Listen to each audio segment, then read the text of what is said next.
Boom, boom, boom. Stay locked, because we're the bomb.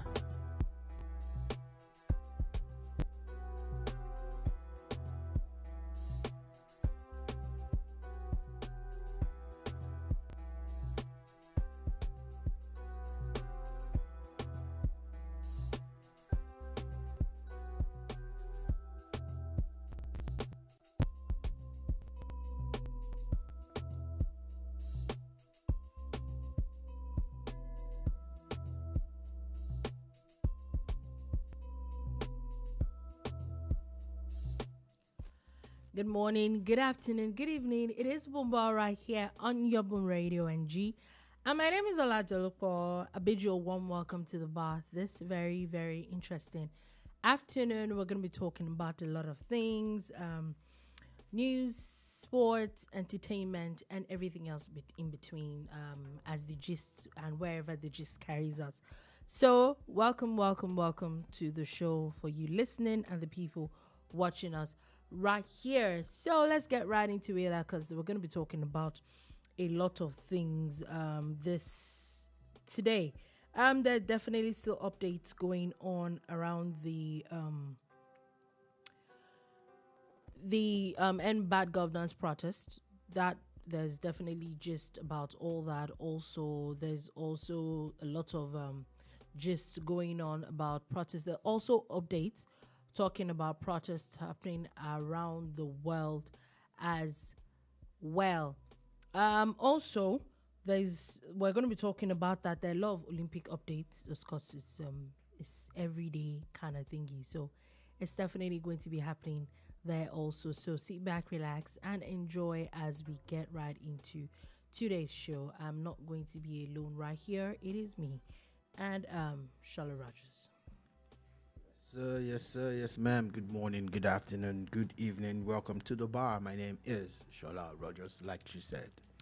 Okay, so we're going to be talking about a lot of things. Like I said, so we're starting quickly.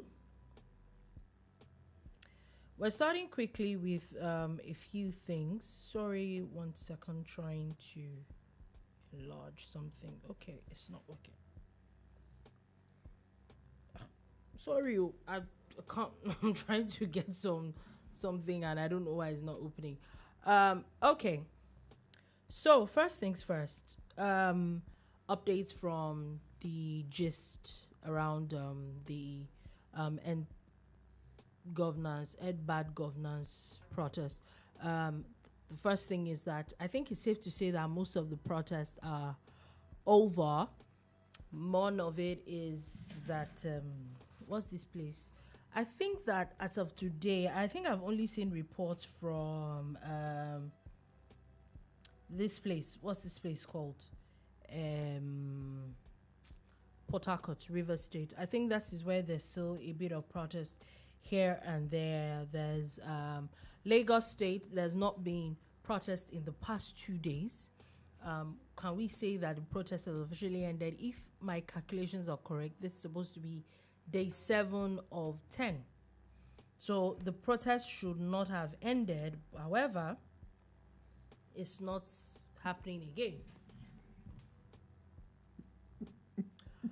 Okay, so what is this? Oh, BT616 has a comment. He said, for those of us that don't use Apple products, Team Android and Samsung, you're oppressing us. Please cover the annoying Apple logos there. Okay. We'll take that under advisement. That was not We'll take it under deliberate. advisement. However, if you look into the video, okay, I think that the news is covering it.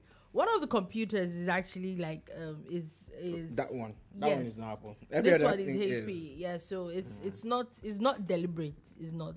It's just this thing just happened. Just happened the way it happened. Oh my God.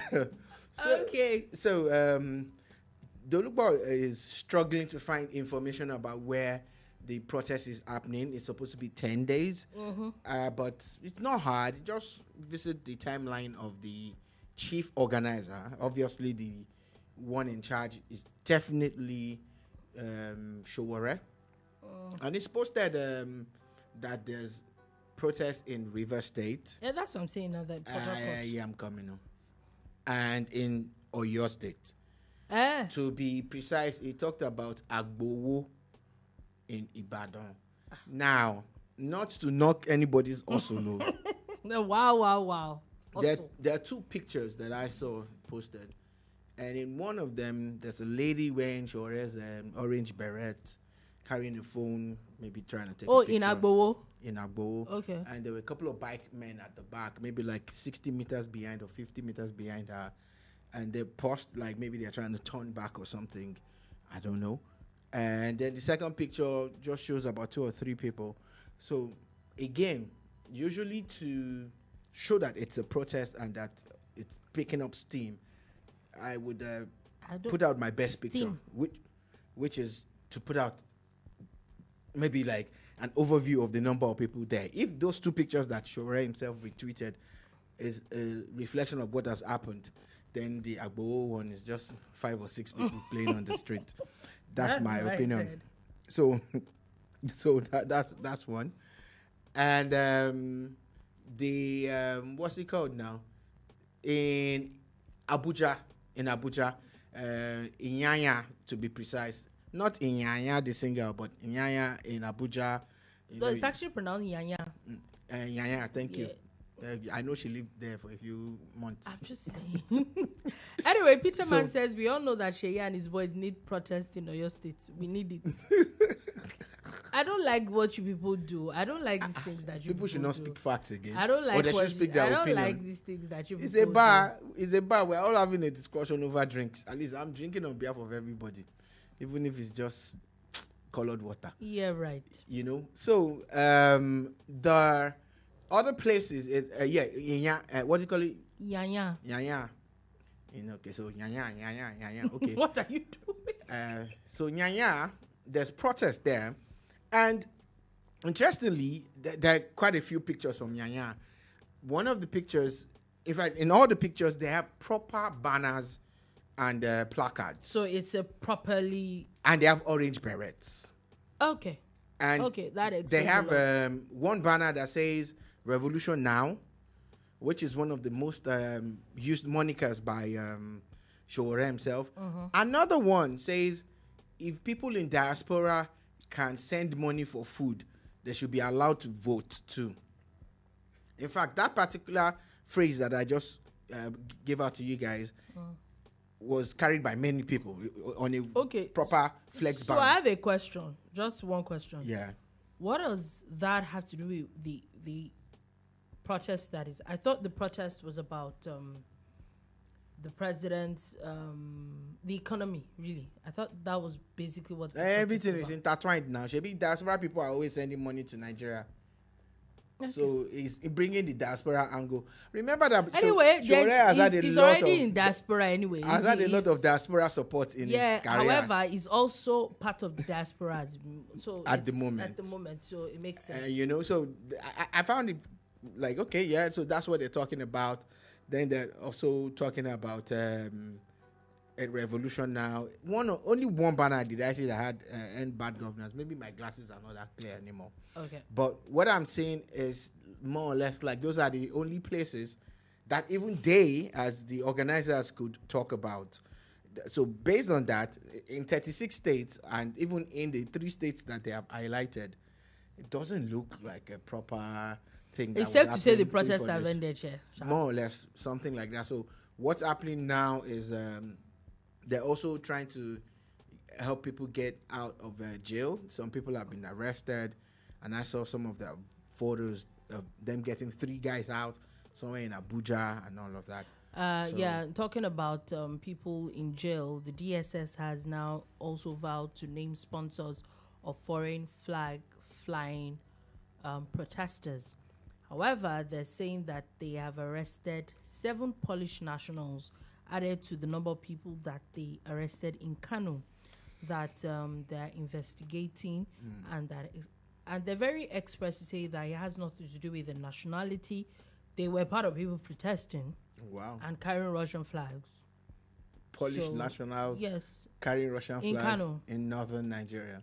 make it make sense. No, That- you think it doesn't make sense. No, that's your opinion. My opinion. No, I'm not saying that DSS is lying. I'm just saying that what That's was still not the- what I'm saying. What I'm trying to say is that, looks like some kind of movie script. That's where I'm coming from. Like Polish nationals carrying Russian flags in northern in Nigeria. northern Nigeria. You know, Polish people do not even want to have anything to do with Russia as we speak. So anyway. The beauty of it is that I like when they say they are investigating. The sad part is we might never get to hear anything about it again, just like White Meow. No, I We've think not that heard on this one, anything. maybe because of international diplomacy and all that. So they're saying that. So what part of things that they're saying is that part of their investigation, the Polish embassy has been contacted. Nigeria's foreign ministry has also been contacted, so that whatever is done would be, they're carrying all these people along, so that it doesn't look like as if they're witch hunting them or anything. But I honestly would like to know, like, what was the motive behind it? Because I honestly don't want to. It is not making sense. Let me just put it like that. Anyway, still talking about that. Now, the army has now announced that they've detained a soldier, actually, for shooting a 16-year-old that this was where they were trying to stop an attack on they said there were people that were pelting the soldiers, and then I want to finish what I'm saying. Okay. So basically, they were trying to pelt these people, and then this person shot in the air, and a 16-year-old got killed in the process. Now the army is saying That's that sad, there's a bit of investigation. However, the soldier has now been detained. Now, where do we draw the line? Is the man guilty for trying to protect himself, or are there better ways to deal with these issues? Now, I think there's a comment before you answer that. Chief Onikoko says, "Be careful what you wish for. UK and US voting bloc will be a joke when the North and the brothers start voting across West Africa." I know you, Shebi. I totally agree. Yeah, every time we talk about diaspora voting or diaspora remittances, a lot of people always just focus on the Western world. Oh, the Nigerians in America, Canada, UK, Germany, and Italy. Those are the places where you have a large chunk of Nigerians in the Western part of the world. But you see, they forget this kind of point that Chief Nikoko Yeah, made. he said. Remember that we had a discussion once. He's saying again that Chad and Niger are also part of diaspora. That Cameroon, Sudan, have you forgotten Sudan? Sudan, Ghana. Benin Republic, Benin. Ghana. Yeah. So we had this discussion once. I think it was leading up to the election, and we were trying to make people understand why all this talk about diaspora voting might not be the best way forward for us. We're not sure we're ready for that yet, because yes, a lot of people are active. A lot of Nigerians abroad really are into the Nigerian thing. They know what's going on at times more than the people who live in Nigeria. Yeah. When we have discussions with a lot of them, it's like you see they are in the system. So that's beautiful. But that doesn't necessarily mean that everybody who is out there should vote, because if you do it and you throw it open like it's done, how do you differentiate between all the Yoruba people who are in Togo, in Ivory Coast? There's an entire Yoruba community there with their kings and all. Yeah. Okay, how do you stop them? If they tell you now that they are Nigerians in diaspora, how do you stop them? Maybe we're looking at people who have Nigerian passports How do and you all stop that. them? That's what I'm saying. People that have Nigerian passports. If you do not have a Nigerian passport, or if you don't have an NIN, you probably can't vote. However, it could be a way to streamline people. Now, another thing. Can I tell you one thing that I experienced once? Well, when I went to register to vote a couple of years ago at Maryland, around Sport, Maryland, the bulk of the May guards and the guys who work at the gates there also came to register. Now, when I was way younger in Surulere, our neighbor's May guard, Mohammed, used to speak a funny language. And we knew it wasn't Hausa, because when you saw the Hausa people, we spoke a different thing. So it was actually Niger. It's from a place called Zabrama in Niger. And like when they are greeting them, so they say something like Mata Faraka.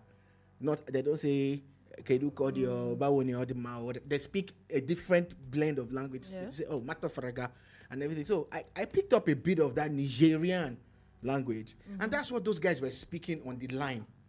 The guys that came to register to vote. But I get your point. So, those are people that are living in Nigeria. There are a lot of loopholes when it comes to like how people will seep in from Cameroon. You know, the lines are blurred. The lines are blurred, yes. All along the Beninois border, the lines are blurred. Now, BT616 says close to 28% of Benin Republic is Yoruba. I support diaspora voting. Anwara B Loma suffer.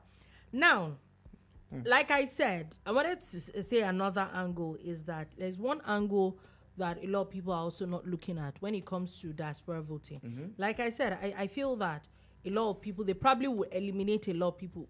They are Yoruba, however, there are a lot of Yoruba people that are not Nigerians. Yeah, there are a lot of Hausa people that are not Nigerians. Do you get? So it might be a way to streamline those people. But you don't get the point I was trying to make. Let me go ahead. land, please. So if we do that, if we really look at just people that maybe that have traveled abroad from Nigeria, do you understand? Or yes, maybe I've never been to Nigeria, but have Nigerian parents and all that. You understand that we know that are proper Nigerians.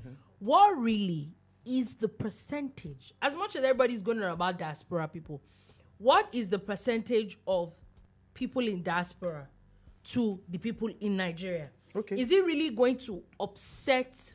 You are talking about the voting as much? So no, we really don't have the stats. You know, they're always telling you, oh, there are millions of Nigerians in America. Is it always that much? That's really what we hear. Like, we don't have the details. It might be somewhere floating on the internet, but it might not be as accurate as it should be.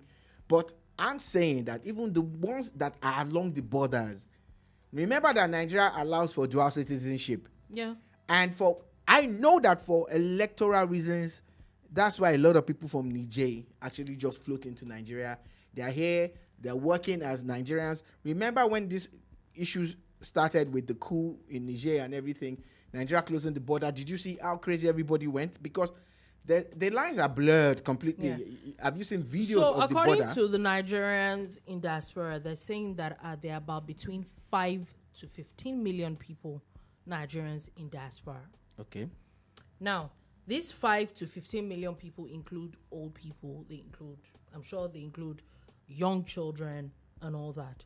How many of these people can vote? Because look at Nigerian space. Let's take it back to Nigeria. I think we had about 80 something. About 96 million registered voters. Over 90 million registered voters. 90 million registered voters. Okay, so with this 5, let's be conservative. Let me put it at 10 in between. Yeah, 10 million to 90 something million. Now we know that just about 30 something million people voted. Are they even up to 30? No, because if Tinubu won with about 8 million, less than 30 million there was votes. 6, we didn't have up to 26 and there was million. another. There was 6.9. There was a 6.1, and there was another 1 million. That's 12, 13 plus 8. We didn't have up to 26 million people voting. So about 26 million people. If we look at that, that's about 30% of the people voting. Okay. Yeah. So if we look at our stats, how much of 30 or 40% of these people, if we use that, or maybe let's even give them 50%, would really upset our numbers? Okay. That's a very good question.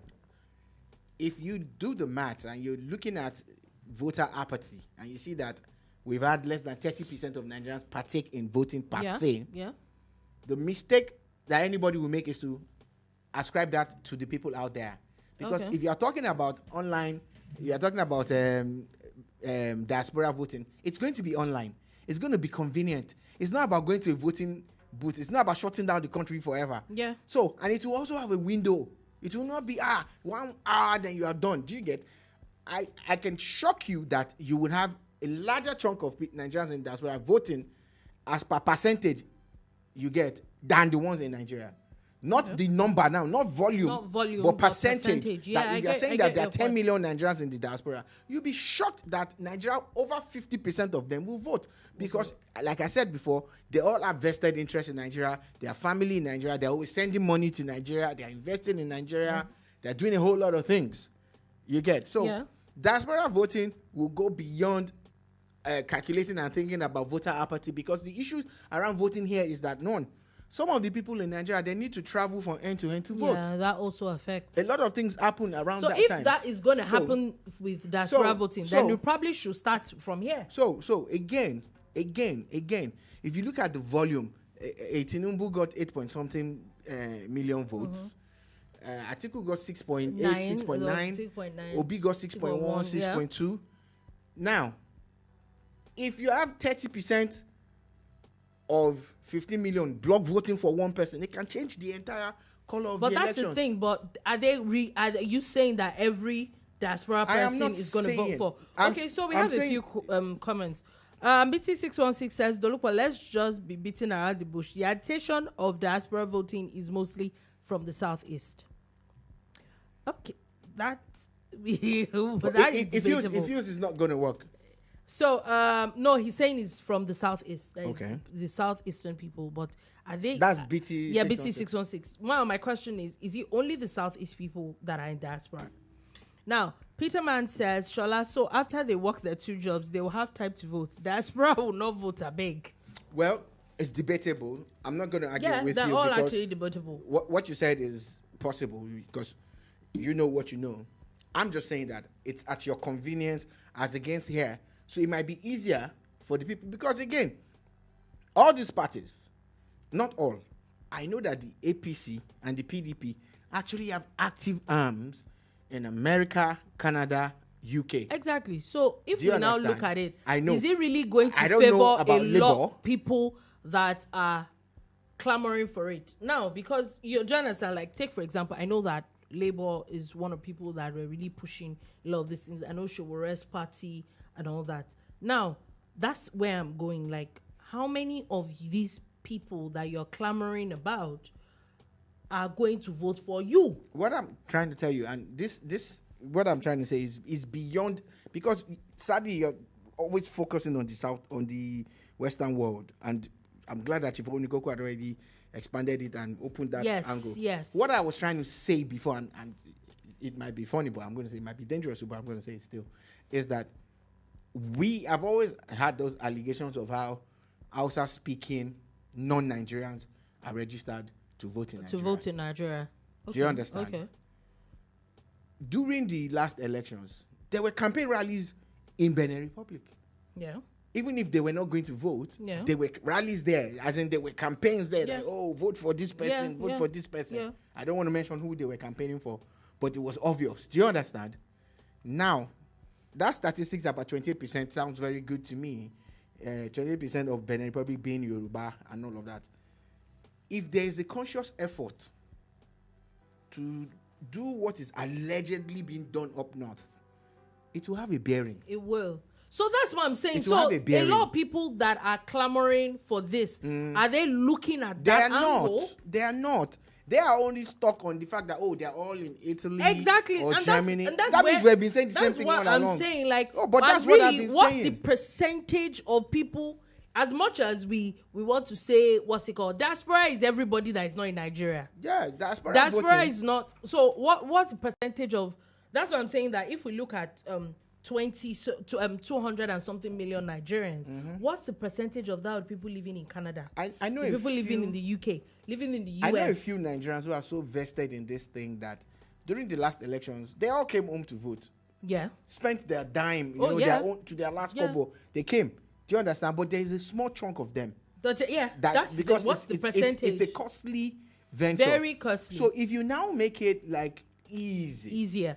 Like, now, say for instance, even if it's physical voting, how do we trust the collation you get? Exactly. So it has to be digital. So it now, has to be online. So now the issue is that if we in Nigeria are not even voting digitally yet,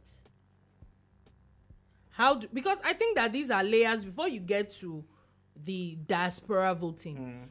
It should work for Nigerians first. Now, we were... Oh, those are Nigerians there too. We were all... Yeah, as in, it should work for Nigerians So in Nigeria. you should talk about digital voting without making it sound like they're too... Yeah, like, we should work for Nigerians in Nigeria first. Digital voting. Yes.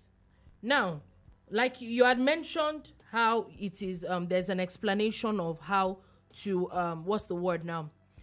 Trusting the system. We were all here in 2023, last year, about INEC and collation alone, and how that was a lot of drama. How they decided, we were here when they had talked, INEC had said the kind of issues they had, the kind of hacking that they had to resort into, the physical collation and all that, and that came up was probably the basis of some people's cases, which we know we are not even going to go there. I'm just saying that. So it's a lot of layers that I'm not sure a lot of people in the diaspora are looking at. Okay. Yeah.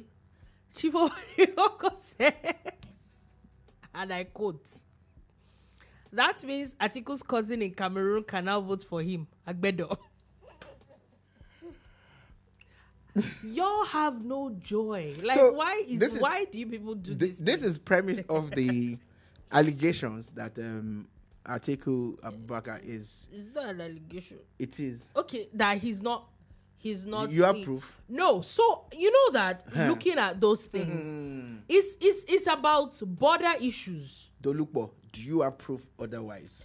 Wait, let me explain. No, you wait. I remember that court case, and I did a bit of reading. However, what did they say? The issue is like, okay, take for example, remember the issue with Bakassi and Nigeria and all that.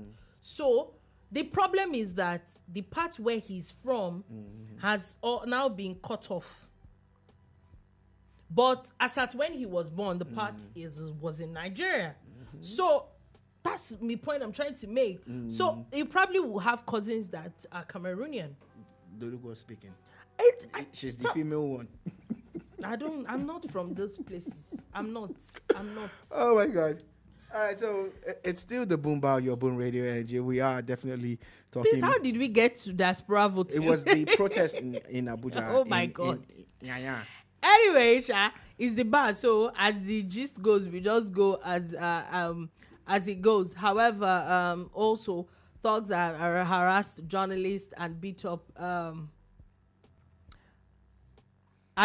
protesters in Rivers. So BT616 says Doluko believes that Atiku is a Cameroonian. I didn't say so. I did not say so. Doluko avoid the need to shalaye. I support Doluko Jare Obodada Omorere Binyo. I'm just saying, I was just explaining what the court explained. I just did a bit of reading. Thank you very much. God bless you. You understand what I'm saying. Thanks. Happy explanation, no? I'm just saying. Or shall I say a co-explanation? Plateau governor, as is the 24-hour curfew in the states, they released it. They say that there's now movement between 2 and 6 p.m. What are they supposed to do with that? Of course, the man had to take those decisions when it came to the fact that everything was about to become very violent and everything. There's something that just keeps vexing me. It's the whole process of how people say, oh, why did they bring in a curfew? Oh, why did they roll out the military? Why did the police go to this place? Look, it's not the peaceful protesters that caused the mayhem. But remember that they told you that it was going to escalate. That if you protest, you could actually be causing some problems. But of course, they insisted on hitting the streets because it's well within their rights. You know? Now, the side effects of all of this is actually very disgusting. As it stands now, you're going back to ground zero for a lot of people, especially in the north. Yeah, it makes it worse. Things were stolen and looted, shops were sacked, all sorts of things. Some people's houses were burnt. Now, at the end of the day, as it stands now, what's off? What did you really gain? No, don't let me hear you. What did you achieve? What did you achieve? It's everybody's right to protest. But however, I'm waiting for this so-called activists to talk about when are they going to start condemning the looters No, And no, when they have absolved themselves. Oh, They wow. think they have when they say things like, "Oh, it was the police job to stop it. That the police failed." Some were Okay. very emphatic. They said was it's the police job. inspector general of police. Some have blamed the president. That is the president's fault. That's why those things happened. I was listening to a journalist a few moments ago, a recap of the person's program. Someone sent it to me. Okay, I think I saw one. And it was actually blaming the president because said if the president has spoken about what? So you mean all those meetings that he did and said please do not protest was not him speaking? So my question is, when you say the president should not have he should have spoken before, are you saying that speaking before would have stopped some people from protesting? Was he going to tell them what they wanted to hear? Would they listen to what the president had to say? I think that our biases shine through so much, and we do not see things logically. They say don't protest. You say it's your right. You go ahead and you protest. Things happen. Now we're looking for everybody else to blame but ourselves. Anyway, Sha, we'll be here. Anyway, now Nasarawa residents are also now complaining. They're saying that because there's a 12-hour curfew, there's a dusk to dawn curfew and they're saying that is disrupting their business. Yes, it will disrupt business. The protest did not disrupt their business. All right. We'll all be fine at the end of the day. We'll all be fine at the end of the day. Really. I just really hope that this thing is over. All these 10 days of rage and stuff. I hope it's over. Today's day 7 of the thing, right? Yep. And the outcome. But it's obvious that the truth is that it's dead. obvious that some people want it to continue because there's definitely an ulterior motive to it. There is. It's several ulterior motives. It definitely is not making sense. Now, one interesting thing that popped up, and when I saw this news, I think I saw it late last night or maybe this morning. I'm not sure when exactly. I was shocked because okay, don't let me say I was shocked because more often than not, we see Nigerian politicians and they say one thing today, say the other thing tomorrow. So you won't shock you, but you should be. See, I think that there's a level of integrity that one should have. You know what? I said what I said, but I don't think I said what I said is part of the business of Nigerian politicians. Shout out to a few people that sadly that statement might hit. Okay, where's this thing that you have been going round and round and round in circles? But hit the nail on the head. Senator Ali, what did you just do? My bottle fell. Senator Ali Ndume has apologized to the APC. Who saw that coming? For someone that was so emphatic, insulting his colleagues, insulting the president, basically, what's it called now? Threatening to leave the party, has now come to publicly apologize to the APC for not consulting the party before publicly accusing President Bola Tinubu's administration. I saw pictures of him at their party's office in Abuja. There was the party chairman Ganduje and a couple of other people in that picture, and I said to myself, okay, why didn't you do this first? Like maybe, but I know that at times people know what they are doing. Yeah, I think a lot of people. He's not a child. They know there's the cart before the horse situation, but instead of putting that in place, they now first of all go and put the cart before the horse, and later now say, you know what, bring the horse to the front of the cart. I think that Senator Ganduje, Senator Ndume knows what he's doing. He's achieved a lot with what he wanted to do. At least his name is on everybody's lips. He has made his point, even if he's going to apologize now. The doubt that he has already cast in people's minds is there. The honest truth, I see. I get it that some of these things, yes, is politics, but maybe I look at it from my own, maybe if you would call it myopic angle. Personally, I don't like telling people sorry. Yeah, you're proud like that. So No, it's not pride. We get that. Why I'm saying so is why I don't like it is because, so I try as much as possible to not offend people, not like as if I don't offend people. Pride. But if I try to say something so emphatic, I should be 100% sure and I should be able to stand by my word. So you're saying that you're always right. I'm not saying I'm always right. Like I said, I'm not saying that I offend people. However, if I have done something wrong, yes, if you're able to admit. What I'm saying is that you can't come up and say those extremely emphatic things.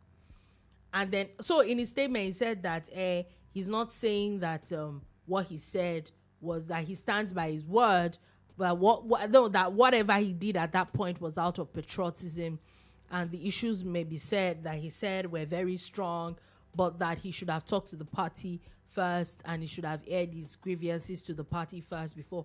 So that's where I'm going. Was it the one that said that the president is running a closed door situation? Yes, and then he said that he's the House of the National Assembly are kleptomaniacs. Yeah. And all sorts. Do you understand? If you're going to go to that point to insult them, uncle, I've said what I said, though. And lastly, sadly, you know the funny thing is that So they cannot. They cannot. To the end, even when you That's discover why I that will you're not. wrong. That's why I will not say it. That's at what you're first. saying now. No, for me to get it's to a pride. point is not pride. You're very proud. I would not say You're proud. these things if I am not 100% You're sure. proud fool. Especially Proud fool. he knows that all they can do is maybe suspend him for a few weeks. They cannot remove him from being a senator. Do you understand? So if you're going to go to that point and say those kind of things, Daddy, you should be able to stand by it. And then you'll not say, I'm a man. What makes you a man? Yeah, well, a man is someone who also can say sorry. Yeah. Maybe you shouldn't have said it in the first place. But you are trying to carry yourself now like a perfect human being. I'm not carrying Which is myself as a which perfect is a human dangerous being. and toxic way I'm to do not things. carrying myself as a perfect human being. So I'm just saying. you have a problem with someone saying sorry. I have a problem with someone attacking so many people. Someone making mistakes. That's what you have a problem with. I have a problem with saying so many emphatic and making very damning statements at people, and you are not able to stand by it. Okay. Maybe you shouldn't have said it. Okay. Yep. So, in the grand scheme of things, because you use yourself as a yardstick and a Yeah. parameter for all of this, in the grand scheme of things, him realizing or claiming to have realized that he was wrong is wrong in your own I'm books, not saying he's in wrong. your own books. Like I said, I do not think that he should have said it at all. Okay, so again, do you understand the extent that some people will go to achieve anything they want to achieve? And so if you want to achieve something, It doesn't necessarily mean it's right or wrong. stand your ground. If you want You to think achieve he hasn't something, achieved it? if you want to achieve Does he something, have to stand his ground to achieve what he wanted to achieve? Has he not gotten the attention that he requires? but that Has he not also, I gotten think it? that also puts a dent on his integrity. You are talking about integrity. People are talking about results. Okay, sure. Integrity and results. Which one you go choose? I'm just saying, if you're going to stay. Anyway, a little bit of gist from the troops. The troops have destroyed legal refining sites in Bayelsa and River State. They released that abducted former local government chairman as well. Now, doctors have begun strike over pay disparity in Ogun State. You should have led with Ogun State first. You should say, Ogun State in people. Ogun State. Why can't you say doctors? The way you said it is misleading. How is it misleading? I read You it. should have said doctors in Ogun State have down. No, now you're being mischievous. No, You're just being it's mischievous. the way to capture No. people's attention. honest attention. Shout out to Ogun people. I know what he's doing. It will work. I'm not doing anything. Yes, you It's have. just that Yes, you when did. you said doctors now, I was afraid. I was about to start calling people to say, have you people really gone on strike? Now you should now say it's Ogun State. That's very unfair. So anyways, the issues that that is making this doctors strike has always been there. I hope that the governor of the state would attend to them. because since it's an Ogun State thing, we won't be calling the president. Why? for this one Why to that, you keep or going the on minister. about Ogun State thing? So it's definitely something that happened in Ogun State. So Okay, we get it. wait, We get it. wait, are we being gagged now? I'm not saying, but you have said it like 4 times. What else do you want to hear? But it's news now. Can we move on now? You can. I will stay in Ogun State. I'll catch up with you.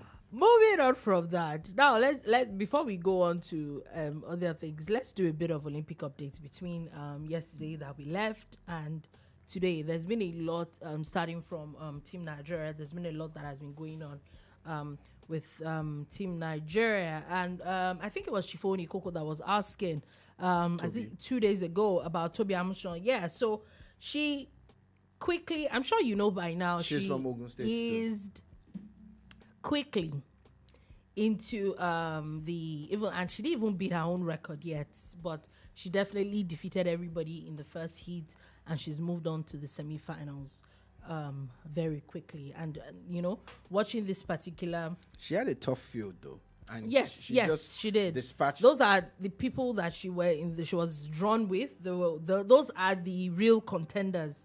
Yeah. Yes, with her. And as something that I think I've seen with sprinters this Olympics, this is the first time I'm noticing. I don't know if they do.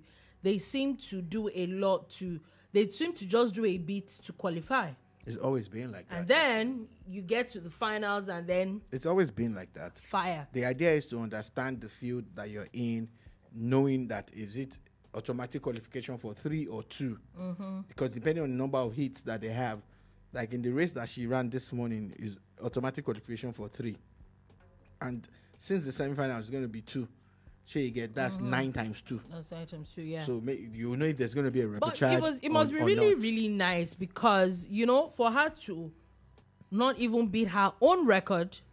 You don't beat records like that now. What I mean is that for her not to beat her record, it was quite a number of You don't beat records like that. What I'm saying is for her not to even beat her own record and still defeat everybody else. Do you know when she set that record? Do you know what year she set that record? A couple of years ago. Do you know how many races she's done and she didn't beat that record? Oh, I know. And she has won.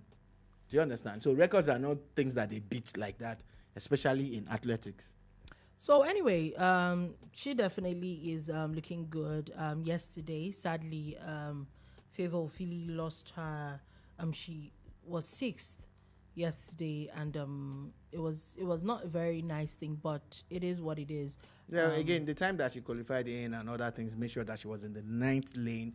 And in the races like 200 and 400, it's always harder when you are in those lanes. It's very difficult. But she still ran a good one, and she tried her best. She did. I saw videos of her crying after the race, like she's been frustrated about stuff.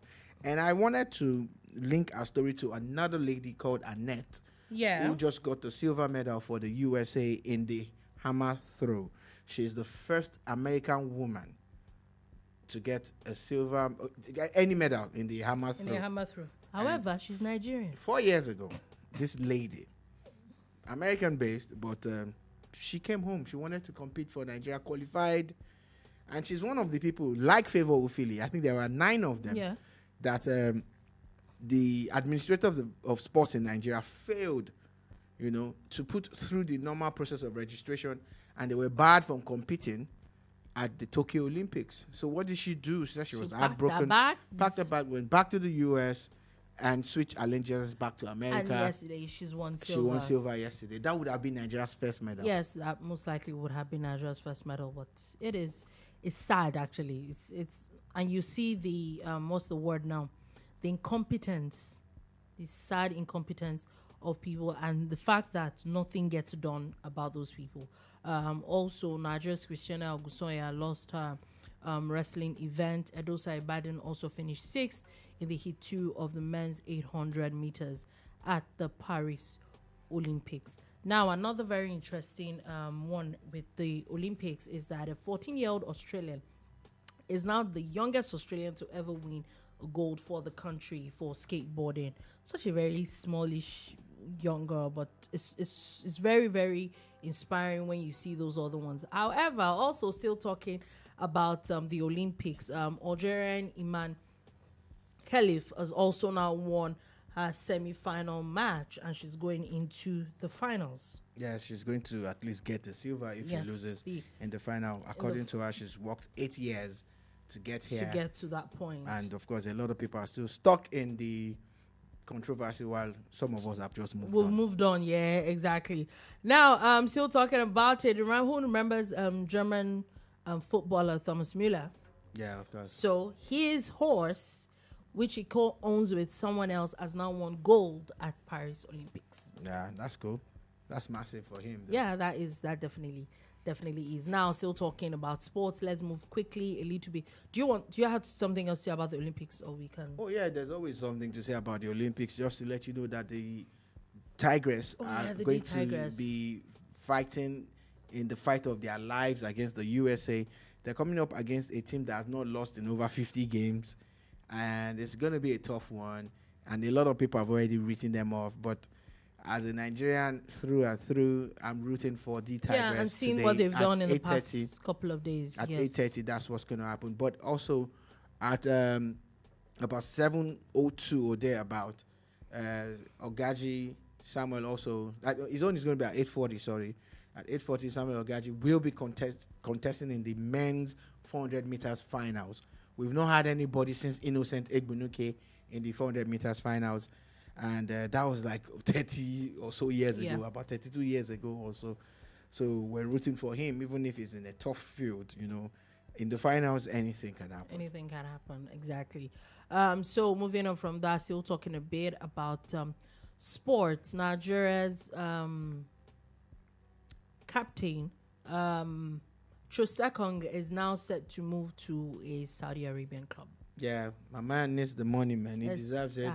It's done. It's done a lot. It's been around. It's been here. It's been there. And great guy. Started his foundation a couple of months ago, trying to help a lot of kids get into sports and take a lot of kids off the street. So if he's going to be doing that and taking care of himself and also taking care of his family, Saudi Arabia is the place to go. It's the place to go.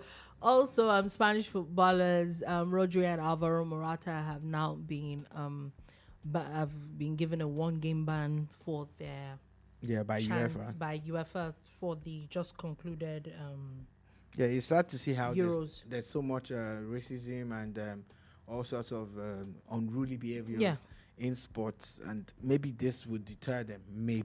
Maybe we'll see where all that is going to. Now let's come back to a bit of stories. The federal government has partnered the International Cotton Committee to revamp the cotton industry, targeting about 1.4 million jobs. Now, I think there's now a committee that was inaugurated by the vice president, that the Lagos State governor and the Imo State governor are supposed to be in charge of that.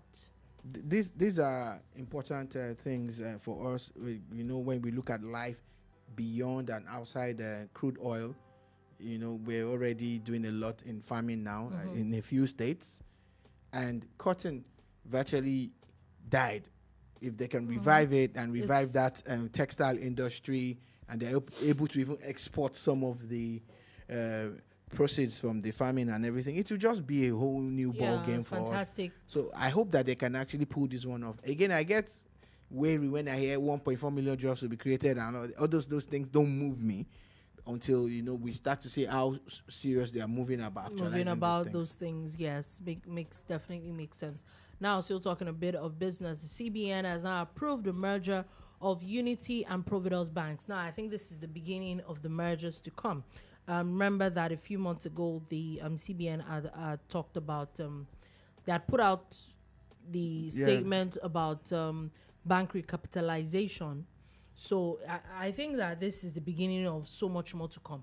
Yeah, that's the idea. If a bank is going to be healthy all by itself, if they can meet the new capital, that's fine. And if they can't, they definitely have to look for partnerships. A lot of them, you can't open some banks apps now without them inundating you, even texting you and chasing you about to come and buy their share offer and everything, because they need to show up, their capital and everything. Again, one of the reasons why that is good is because of the global banking industry. if your bank is ranked at a certain level based on the devaluation of the naira to the dollar, again, you can't compete with the big boys out there. But if they are able to show up their capital and they now raise it up, then they can really hold their own, which also means that they can do more international business and all of that. So we definitely. But I'm still not impressed with any bank in Nigeria. Most Nigerian banks are just warehouses. I don't see them do proper banking where people can actually go there and get money for And do a businesses lot of without things. having to let go of the king Yeah, of your man, the king of your Of your town, village. your ham, your leg, a limb, and other things. Your grandfather's house, your family house.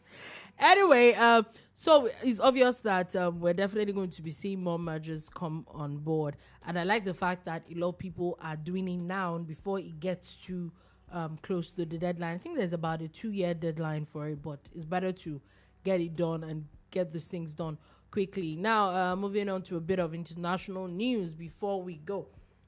Sorry, Niger Republic has now cut diplomatic ties with Ukraine.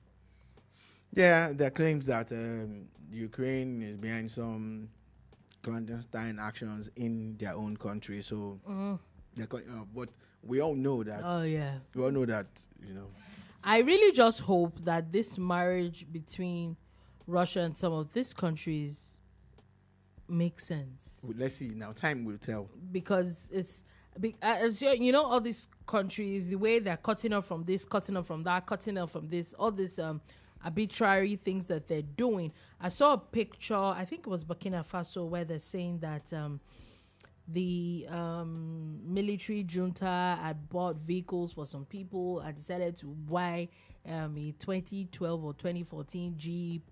And I'm like, okay, so what's this supposed to do? How much of this is taken out of the economy? Like, let's be realistic. But however, of course, the way it goes, everybody is hailing those kind of things. I'm like, anyway, Sha, we'll all be here. We'll see. Now, moving on from that, the UK is bracing for more far-right violence. They're talking about, they've noticed that they're still looking about 30 different locations that riots might still occur. One of the things that I have seen actually from this protest in the UK, this immigration protest or anti-immigrant protest, as the case may be, is that it's actually made a lot of people come out to talk a lot. And the police are very, very reactive, and they're on point. They're going to people's houses.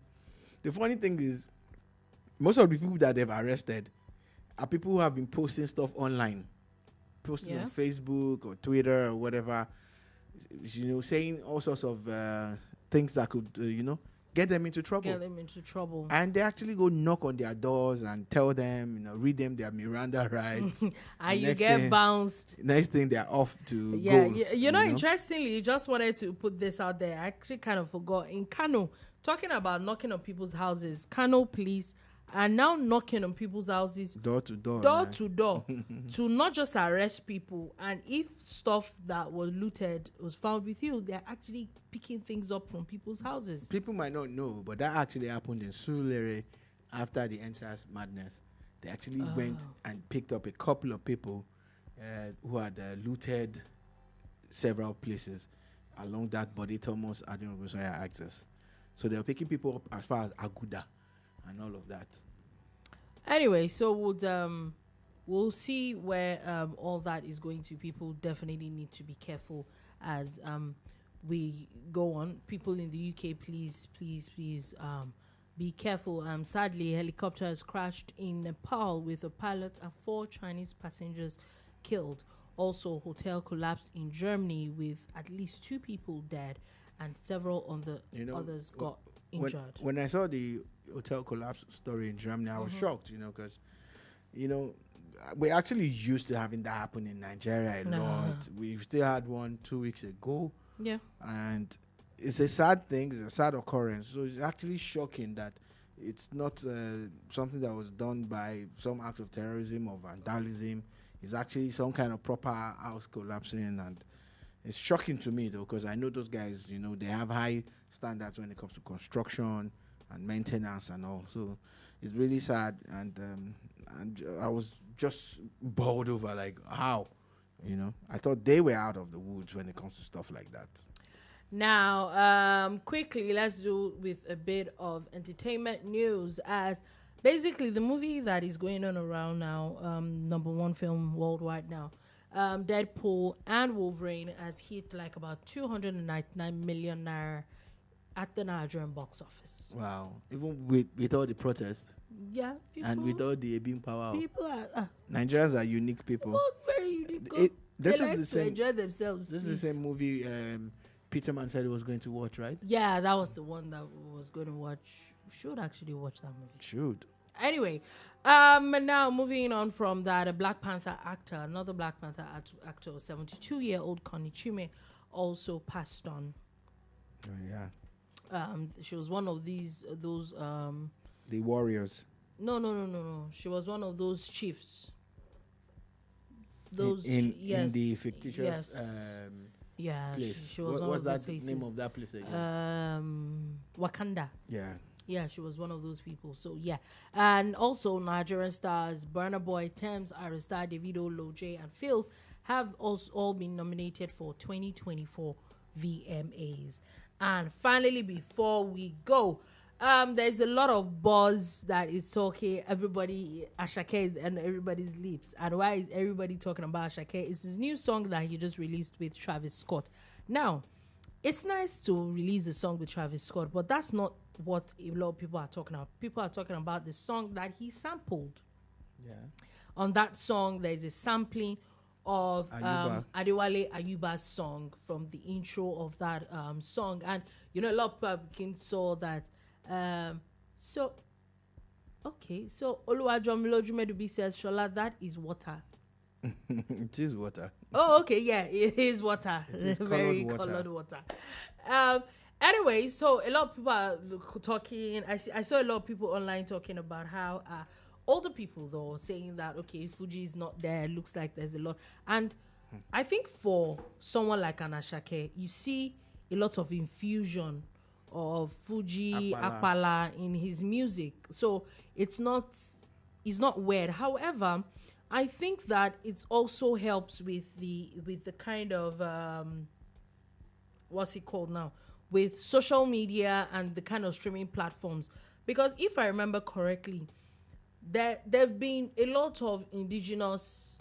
If we start from the likes of Nice, that was different from the norm that everybody used to. It was a lot of hip hop in his own time, yeah, and he actually did catch on a lot. The likes of Da Green, it was the indigenous rap that brought up people like Olamide and all that. And I think he is just diving into another angle of it, and he's working. Yeah, it is working. I'm so happy for him. Travis Scott had actually previewed that song yesterday in Marbella, Spain. Before Ashake dropped it at 12 midnight, Travis Scott was already playing it to a crowd, and he was really raving about it and all of that. It was like, yeah, this is a jam. And, when I listened to it at about past midnight, there were already 120-something thousand views. A few minutes past midnight, I'm like, and I know they sleep. It looks like he has a hit on yes, it definitely does. One last thing that I like about this songs is that it really helps. It also helps the original songs. Oh, because it now puts a lot of awareness, and a lot of people are now going back to look for the original song. Okay, let's see what happened with this song and all that. Because the honest truth is that a lot of Gen Z probably don't know the original one. Okay. So, anyway, on that note, that is all we have to take today on The Bar. Thank you for listening. Thank you so much for watching. We'll be back again tomorrow to give you another wonderful edition of The Boom Bar. Do have a beautiful, beautiful day ahead.